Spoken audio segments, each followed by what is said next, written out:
பிரியமானவர்களே, இயேசு கிறிஸ்துவின் நாமத்தில் உங்களுக்கு என் அன்பின் வாழ்த்துக்கள். எப்படி இருக்கீங்க? நல்லா இருக்கீங்களா? கடைசி மாசத்துல வந்துட்டோம்ல இல்ல? இப்பதான் புது வருஷம் ஆரம்பிச்ச மாதிரி இருந்துச்சு. அதுக்குள்ள கடைசி மாசத்துக்கு வந்துட்டோம். இந்த வருஷம் முழுவதும் திரும்பி பாருங்க. நம்ம கடந்து வந்த பாதை ஒண்ணு நினைத்து பாருங்க. எத்தனை போராட்டம், நெருக்கம், பாடுகள், உபத்திரவங்கள், பல தடங்கல்கள், இதெல்லாம் தாண்டி ஆண்டவர் நடத்தி கொண்டு வந்திருக்கிறார். இதுக்கெல்லாம் என்ன காரணம் தெரியுமா? ஒரு முக்கியமான காரணம் இருக்கிறது. அதை நினைத்து இன்றைக்கு ஆண்டவருக்கு நன்றி சொல்லணும்.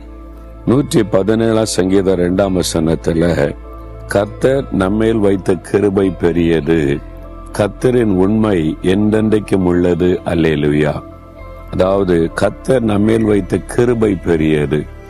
நான் நினைத்து பார்க்கிற ஒவ்வொரு காரியத்தையும், ஆண்டவர் நடத்தி கொண்டு வந்த வழிகள், ஊழியத்தில் ஆண்டவர் செய்த காரியங்கள், ஒரு நெருக்கமான சூழ்நிலையில் அவர் செய்த உதவி, ஆபத்தில் அவர் பாதுகாத்த நடத்தின காரியம், இது மாதிரி ஒவ்வொன்றையும் நான் திரும்பி பார்க்கும் போது, எப்படி இதெல்லாம் நான் கடந்து வந்தேன், எப்படி இதுக்கு மத்தியில நான் இவ்வளவு ஊழியத்தை செய்ய முடிந்தது அப்படி நினைத்து பார்த்தா ஒரே ஒரு காரியம்தான், தேவனுடைய கிருபை. இதனுடைய தகுதியினால் அல்ல, என் பரிசுத்தத்தினால் அல்ல, என் நீதினாலும் அல்ல, தேவனுடைய கிருபை. உங்க வாழ்க்கையில கூட திரும்பி பாருங்க. இதெல்லாம் என் பலத்துல செய்தனா, என்னால நடந்துச்சா, எப்படி நடந்ததுன்னு இல்ல, தேவனுடைய கிருபை. கிருபைன்னா என்ன தெரியுமா? அதாவது தகுதியற்ற ஒருவன் மீது தேவன் காண்பிக்கிற தயவு, அதுதான் கிருபை என்பது.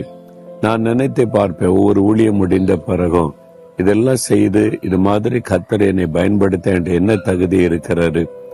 நான் யோசித்து பார்ப்பேன், என்னிடத்துல ஒரு தகுதியும் இல்லை.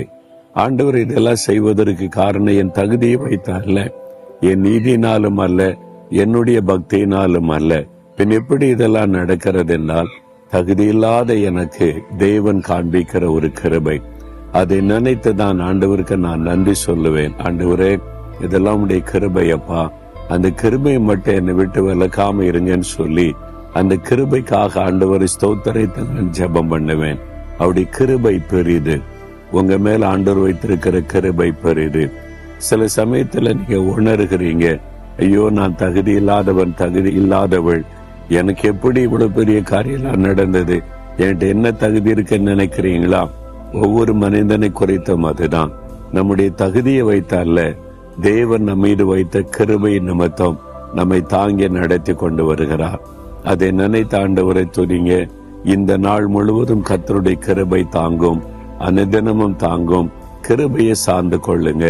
நான் தகுதி இல்லாதவன் ஆண்டவரே, தகுதியற்றவள் ஆண்டவரே, இதெல்லாம் உடைய கிருபையினால் கிடைத்ததை ஆண்டவரை துதிக்க ஆரம்பிங்க. தாழ்மையுள்ளவர்களுக்கு அவர் கிருபை தருகிறார். எப்பவும் ஆண்டவருக்கு முன்னால் உங்களை தாழ்த்துங்க. என்னால் வந்தது, என்னால் முடிந்தது, நான் சாதித்தேன், ஐயோ என்கிட்ட இந்த வல்லம் இருக்கன்னு எந்த பெருமைக்கு இடம் கொடுக்காதபடி, இதெல்லாம் உடைய கிருபை ஆண்டவரே என்று உங்களை தாழ்த்துங்க. நீங்க தாழ்த்த தாழ்த்த கிருபை பெருகி கொண்டே இருக்கும். அந்த தாழ்மையான இருதயத்திற்கு நான் ஜெபம் பண்ணுவேன்.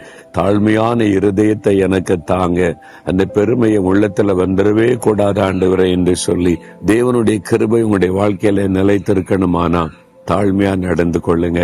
இன்றைக்கு ஆண்டவரை பார்த்து சொல்றீங்களா, ஆண்டவரே நான் நிர்மலமாகாது இருக்கிறது உம்முடைய கிருபை, இதுவரை நடத்தி வந்ததெல்லாம் உம்முடைய கிருபை, இந்த கிருபை விலகாத கிருபை, பெரிய கிருபை எப்பொழுது என் கூட இருக்கணும், இந்த நாள் முழுவதும் என் கூட இருந்து எனக்கு அற்புதங்களை செய்யணும், நான் எப்பொழுது தாழ்மையாய் நடந்து கொள்ளுகிற இருதயத்தை எனக்கு தாரும். இயேசுவின் நாமத்தில் ஜெபிக்கிறேன். ஆமேன், ஆமேன்.